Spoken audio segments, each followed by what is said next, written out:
future, not for our present.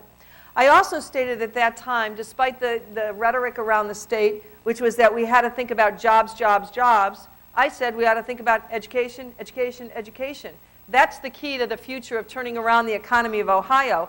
It's all about ensuring that every single student has the right opportunities and the right challenges and the right support systems to be highly successful, to graduate not just with the skills they need, 21st century skills, the knowledge of content, but they also have to graduate with a sense of purpose, more than anything else. And I will tell you that that sense of purpose is not measured in any accountability system. But in all of our hearts, we have to carry that through, that that sense of mission has to be gleaming in the eyes of every kid who walks across the stage at graduation, especially those in the next several weeks that we see. We know that today's students will be a part of a workplace in which they will be required to collaborate with individuals from other countries, working across time zones and cultures. Today's students will not only be competing for jobs with their peers from Ohio, or just their peers in their community, but they are in fact going to be competing for jobs with peers from around the nation and around the world. Last week I had a wonderful opportunity to interact with 6 education leaders from the highest performing countries in the world. And it was so phenomenal to me that these countries, even though they are at the highest performance levels across the world, these countries are so focused on the future of their children, so focused. So I offer us a challenge, which is that we need to be the first state of the nation to rise up and say, not one of our children will go by us without being well prepared for the future. I want all of Ohio to stand up and link arms and say, our kids matter. They matter to the present, they matter for the future of Ohio. And if that can't rile you up, just remember, those kids sitting in the classroom somewhere, they're going to be taking care of you as senior citizens. So if you want your socks to match and you don't want to drool, you got to be kind to our kids. We also know the careers of the future have a significant impact on what our students need from us right now. And let me give you a really, really good example of this, and some of you have heard me share this, but it's a real personal story. My son, who is now 32 and financially independent, as I mentioned before, is in the film industry. And several months ago, he called. He was all excited because his film crew was going to be working. He's in post-production, special effects, and film editing. And his film crew was going to be working with 6 other film agencies, editing agencies across the world on a particular film. And they were going to be working simultaneously on this film. So the major motion picture was on 6 computer screens, and they were going to be working on this. And I was like, wow, that's pretty impressive. How did you learn? Now, this is the mom talking. How did you learn how to do that? I was hoping he'd say the $150,000 I dropped for college tuition, but which I think I'm still paying off, but that's beside the point. And he said, well, we got together and we decided we had to come up with a game plan. We had to figure out who was going to work at 3 a.m., who was going to work at 3 p.m. He said, but it suddenly dawned on us that we weren't quite sure what kind of conversations to have informally. And he said, we did a lot of research on the web, finding out what you should talk about, what you shouldn't talk about, and clearly they decided religion and politics were not worthy of a conversation across time zones and cultures. But he said to me, you know what the biggest lessons we learned? Humor doesn't translate across cultures. I was like, wow, where did you learn to that? And so as an educator, I had the same question as a mom. Where did you learn how to do that? It was all experiential. Those are the kinds of experiences, that one small example from one film, but it's happening across the world. If you call to complain about your American Express bill, you are probably most likely calling to talk to someone else in another part of the world. And if you watch 60 Minutes about a year ago, they had a whole program on outsourcing of jobs across the world. And there are actually companies, American Express and Delta Airlines were the ones who were highlighted.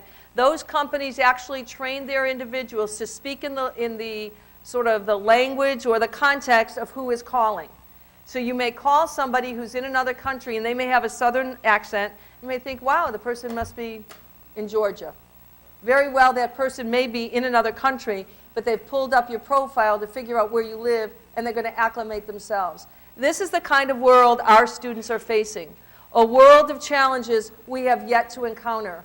So how do we prep our kids to work on issues around security and medicine and health-related issues without understanding or presenting to them situations in their schools where they can work across time zones and cultures?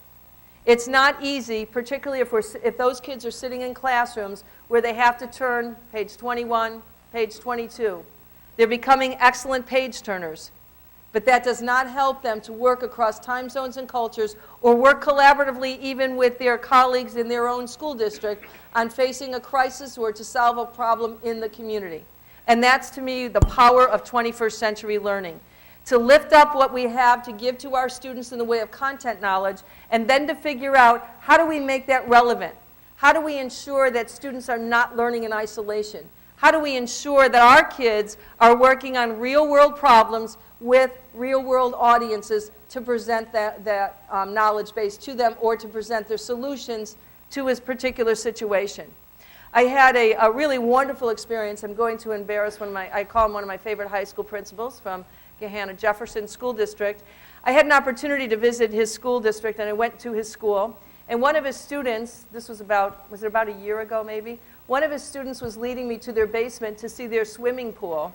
I thought, wow, this is a pretty nice high school. They have a swimming pool in the basement. And I went into a locker room, and the science teacher, the science department head, sort of got embarrassed and said, please don't report us to anybody. And I was like, oh no, I'm going to just watch what's going on. It was a blow-up swimming pool with a lot of sandbags around, so the water wasn't, going all over. And I may get some of the details wrong here, so don't stand up and yell at me. But this was the premise. This science teacher had his kids engaged in building robots that would go underwater and solve problems. Now, if you're a parent, do you want your child in that science teacher's classroom, or do you want them in another school district where that kid is learning the same kinds of theories, page 21, page 22, real-world applications? I was so stoked by that. I have to tell you, I carry that story around the country because the power of what could happen was present in that classroom. The power of, if you saw the learning in those kids' eyes, the relevancy, they were learning far more. They were enthused even when the robots weren't working because they were communicating with their other team members who were on a computer. They were working the problem out together. It was sheer bliss. I really wish I had a videotape of it. That's what we want for every child in Ohio. They should not have to have the Gahanna zip code in order to have that experience in their lives.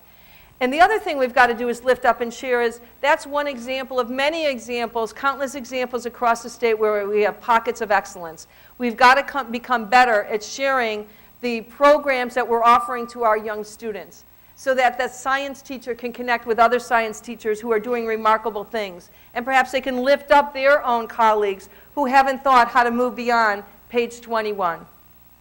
And I can guarantee you that one of the biggest things that we can give to every educator across the state is the professional development and the support systems to do the work that we expect to do of them.